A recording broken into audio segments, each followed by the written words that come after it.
program is brought to you by Sky Plus Multimedia Network. नमस्कार, आदाब। मैं कलाम अजनबी और आप देख रहे हैं स्काई प्लस न्यूज़। आइए नज़र डालते हैं सप्ताह भर की चंद अहम खबरों पर। तारिक अनवर ने कटिहार के विभिन्न क्षेत्रों का किया दौरा। कटिहार के राष्ट्रीय महासचिव और पूर्व केंद्रीय राज्य मंत्री तारिक अनवर ने अपने 2 दिवसीय दौरे के दौरान कटिहार के विभिन्न क्षेत्रों के लोगों से मुलाकात की तथा स्थानीय समस्याओं का जायजा भी लिया।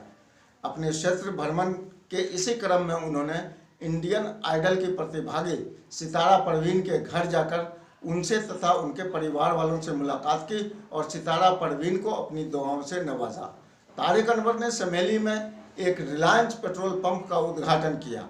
उसके बाद मनिहारी अहमदाबाद में कटाव की स्थिति का भी जायजा लिया।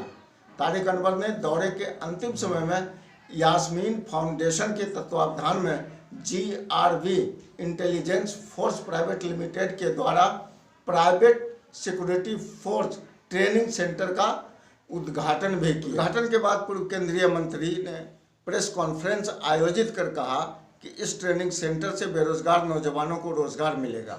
उन्होंने मीडिया से खिताब करते हुए कहा कि किसान आंदोलन, बिहार विधानसभा चुनाव में कांग्रेस की करारी शिकस्त और दूसरे मुद्दे पर भी चर्चा की। श्री अनवर ने वाज़ेह तौर पर कहा कि किसानों के प्रति प्रधानमंत्री का रवैया संतोषजनक नहीं है। किसानों के साथ अन्याय हो रहा है। किसान आंदोलन विकराल रूप धारण कर रहा है। उन्होंने महागठबंधन के द्वारा सरकार न बनाए जाने के बारे में स्पष्ट कहा कि बिहार सरकार ने जिला प्रशासन और चुनाव आयोग का दुरुपयोग किया है।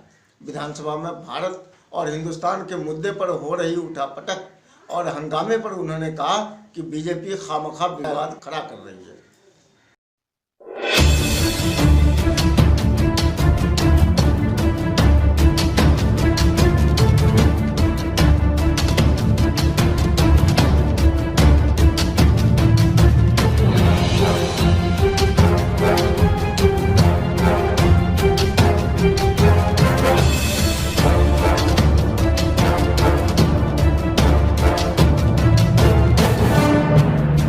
उधर सर आगे वाला है जी, प्रोटेक्शन वाला आगे वहाँ से अंदर ये तो इसका नहीं है, क्या नाम है, जो बोल्डर है उसी का है सर।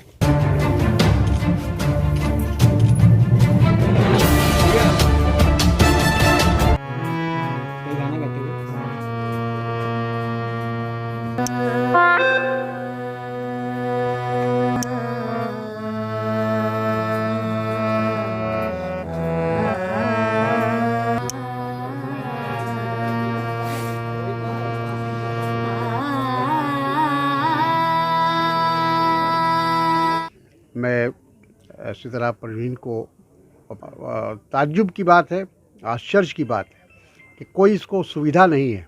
एक गरीब परिवार से है, बहुत ही गरीब परिवार से, और आगे भविष्य में इसको और ज़्यादा कामयाबी मिले और ज़्यादा इस बात को स्वीकार नहीं करता है। बहुत तरह की कठिनाइयों का सामना करना पड़ता है, ख़ास के जब कोई लड़की आगे बढ़ना चाहती है तो उसको तो और मुश्किलों का सामना करना पड़ता है। तो उस हिसाब से अगर देखा जाए तो इनके माँ बाप की जितनी भी तारीफ़ की जाए, इनके परिवार की जितनी तारीफ़ की जाए, कि तमाम मुखालफत के बाद या अड़चनों के बाद तब भी इसको हर तरह से आगे बढ़ाने का काम इन लोगों ने किया है। तो वो लोग भी मुबारकबाद के मुस्तहक़ हैं और मुझे उम्मीद है कि आने वाले समय में सितारा सही मानों में पूरे बिहार की नहीं, पूरे देश की एक सितारा बनेगी। ठीक जी जी जी जी रिलायंस पेट्रोल पंप का उद्घाटन के अवसर पर क्या संदेश देना चाहिए?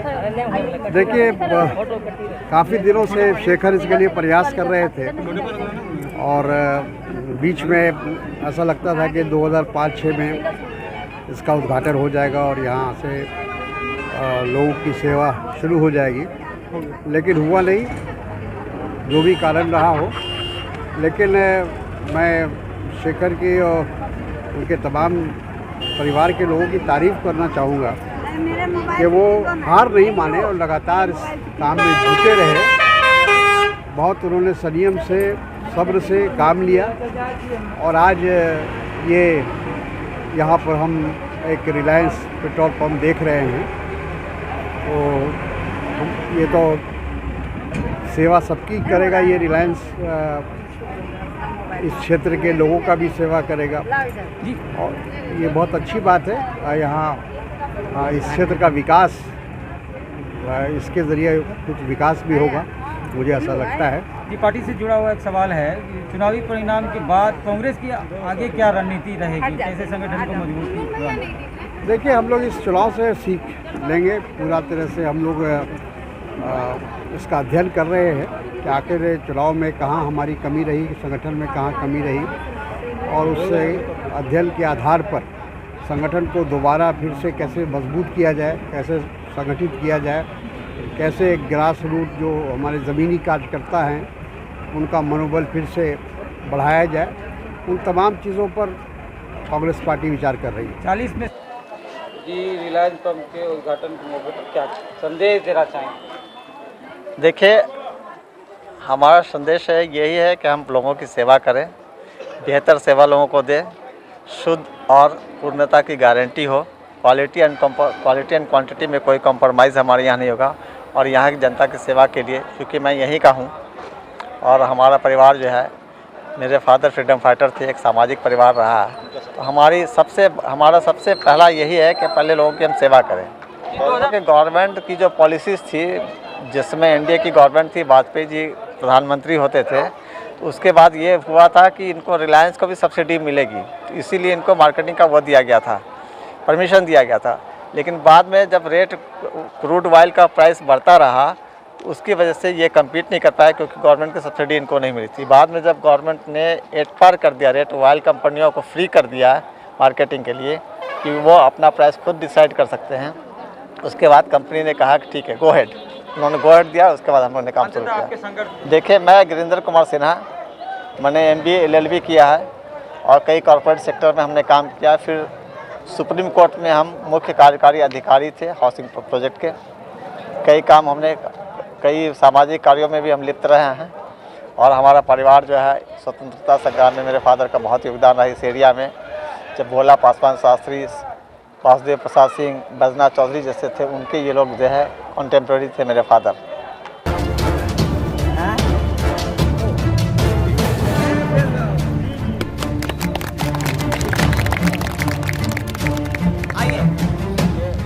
सर, पिछले दिनों बिहार विधानसभा में भारत और हिंदुस्तान को लेकर के ज़बरदस्त हंगामा बरपा है। वहीं आपकी पार्टी का एक सदस्य संस्कृत में हलफ लेता है और कहता है कि हम कट्टरता को ख़त्म करना चाह रहे हैं। क्या उर्दू में हलफ लेना और संस्कृत में ये कट्टरता को बढ़ावा दे रहा है? देखिए, ये तो अपने समझ की बात है, लेकिन सवाल ये है कि संस्कृत भी हमारे देश की भाषा है जी, और बहुत ही जो कह सकते हैं पुरानी भाषा है और संस्कृत से बहुत सारी भाषाएं निकली हैं हमारे यहाँ। तो संस्कृत के प्रति भी हमारा उतना ही सम्मान है जितना दूसरी भाषा के लिए। तो अगर उन्होंने लिया है तो कोई इसमें आपत्ति नहीं होना चाहिए। नहीं, उन्होंने ये कहा कि हम संस्कृत में हलफ लेने के बाद उन्होंने ये कहा कि हम कट्टरता को ख़त्म कर रहे हैं। मतलब उर्दू में उन्होंने जो हलफ लिया तो वो कट्टरता हो गया, इन्होंने संस्कृत में लिया तो कट्टरता। मतलब ये नहीं था मेरा, हम जहाँ तक समझते हैं जी, कहना ये था कि संस्कृत हमारी मातृभाषा नहीं है, लेकिन इस देश की तो भाषा है sir.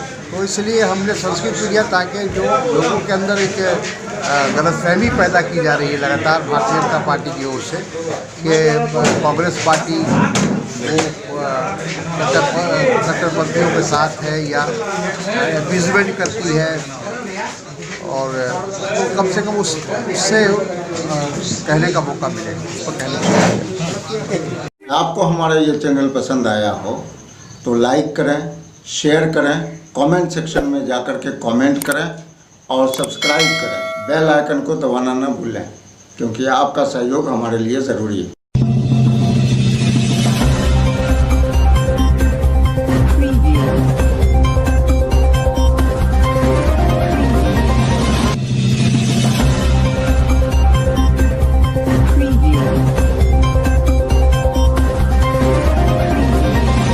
This program is brought to you by Sky Plus Multimedia Network.